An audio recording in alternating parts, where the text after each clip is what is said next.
Today has been gorgeous. Sun's starting to go down. I found a thing.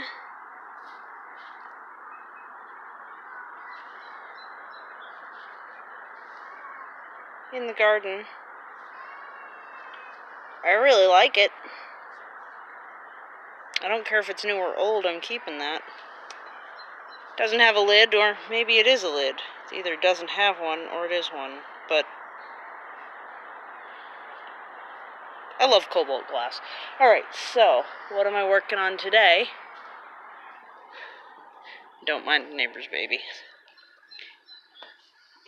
I planted... Well, I guess I better upload the receiving of plants video first, because that actually happened on Wednesday. It's now Saturday. I kind of forgot about them, but I had soaked them in water the whole time, and oh, did they ever need it. Instead of being brittle, they're nice and pliable, so they did okay. So I brought the hose up here. We're going to have hazelnuts, hopefully, because these are the ones that died off of Brex last year. We're going to have hazelnuts interspersed with the hedge. We'll see how they do. So these are the native hazelnut that are a smaller nut and rather spreading hedge type of habit. So I've got one down at the other end of the row, but it's going to have a good bit too much shade. So what we're doing here is I made them all little recessed spots. And I gave them quite a lot of ash and nitrogen in there, each hole, and that one I watered till it became like a puddle. And so we're going to move down. We've got 1, 2, 3, just being a goof, and 4. And they all have a good amount of potassium and nitrogen mixed in. They're going to be quite happy with this, I think. I thought I had a 5th one. I don't. Apparently I thought they sent me 6, but apparently they only sent me 5 to replace the 6 that died. One of them did live, so maybe they actually really read my letter and gave me exactly what died. Alright, so here is the replacement for 2 3-packs of hazelnut from... Did I say Brex this whole time? That is not what I meant. From Burgess, which is basically through Gardens Direct at this point because they got bought out by them just like every other place. And this is looking really good.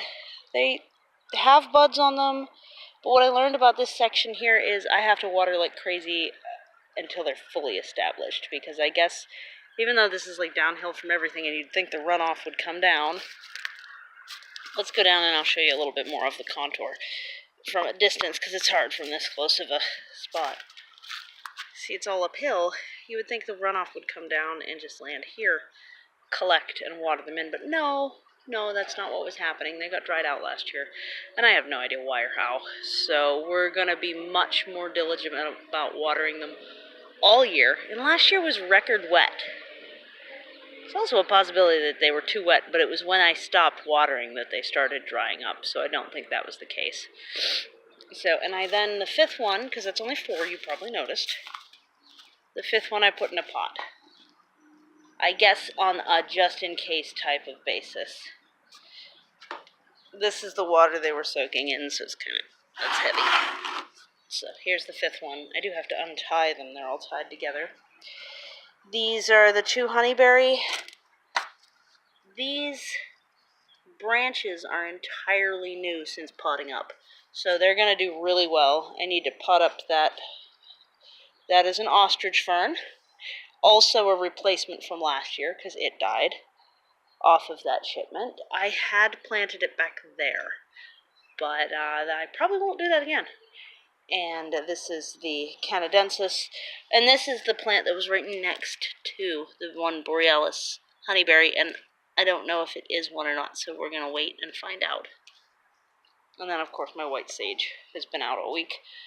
So, I also watered in the... Oh, here's a robin. Wondered what that noise was. I watered in the seeds a bit because we've had about a week worth of dry, so all of these little pots and my little seeding plot, I decided to go ahead and give that an extra water. These are the overwintered seeds. There's a thing called winter stratification that I believe I posted a video on recently in the fall. And so now that they've been through several cold cycles, the ones that are able to do that in our seasons ought to start to sprout now that things are warming up.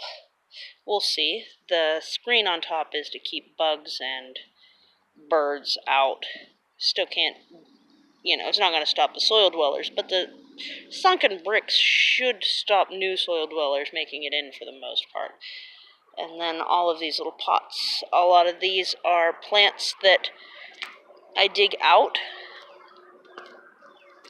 Either to, like in this case, I want to find out what this was, but I don't want to find out what it was in a setting that it's gonna, like, take over everything else. So here they are. And these are hops because hops really get kind of invasive as far as plants go, and I don't know if these 1, 2, 3 will be boys or girls. 2 years ago, I dug out what I thought was a Saskatoon, and I continue to be really quite certain that this was a Saskatoon right here. It's really happy. It's doing great. It's not ready to flower yet, but if this is a Saskatoon, I'm going to try and figure out what kind of growth habit it has and plant it in a good location in the yard. And a couple other seeds that I got started, I prick them out into these smaller pots or a medium-sized pot and get them going before I put them onto their final spot. So this is basically my propagation station here. And before the sun sets the rest of the way, because the sky's getting colorful over there, let's just go see. I apologize for my sniffles. Let's just go see. You ready for this? Holy crap. Right? Is that nuts or what? The children are all out playing because it's such a pretty day. So, this is absolutely bonkers. This greenery is mostly onions. I don't really eat onions that much, so that's kind of a waste. This is the plum greening up, the cherry greening up, Saskatoon cherry, another Saskatoon behind. That Saskatoon's almost as tall as this cherry.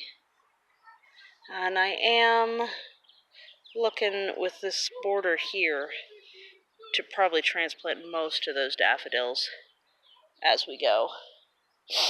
I'm going to let them keep their seed heads this year so that I can tell how long they've been spent, because it was really hard to try and keep up with that as far as a documenting on tags thing, because there's so frickin' many. And getting out here every day to label first and last date was just too much. So what we're going to do instead is leave the seed heads on this year so I can try and figure out what bloomed when. It won't give me color, but a nearby tag might. The ones along the border here that are in big clumps, I'll give them spaces along a row up here. Excuse my sniffles again. I am a little bit allergic to something right now. And I have pretty well decided that instead of this way, which you can see is a change of mind, I am going to go this way. And so instead of having a row, when I put a row in here of this kind of thing, I'm going to side plant it with daffodils so that when I pull a pot out, I can just grab a few bulbs, and then I can start to have, like, potted daffs for, like, giveaways or whatever, and maybe eventually selling if that's something that works out in my life structure, because I'm still a full-time 9-to-5-er. It's a lot to then also consider a sales business, but I could get ready for it because it is something I want to do in the long run. The river's so calm.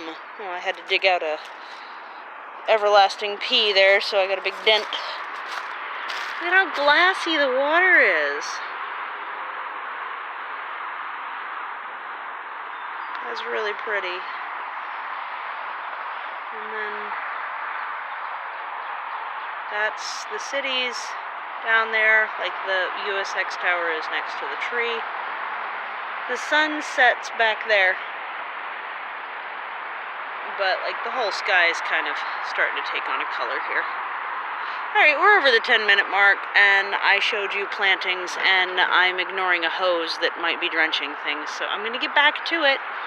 Happy spring. It is currently April 12th of 2019. Bye.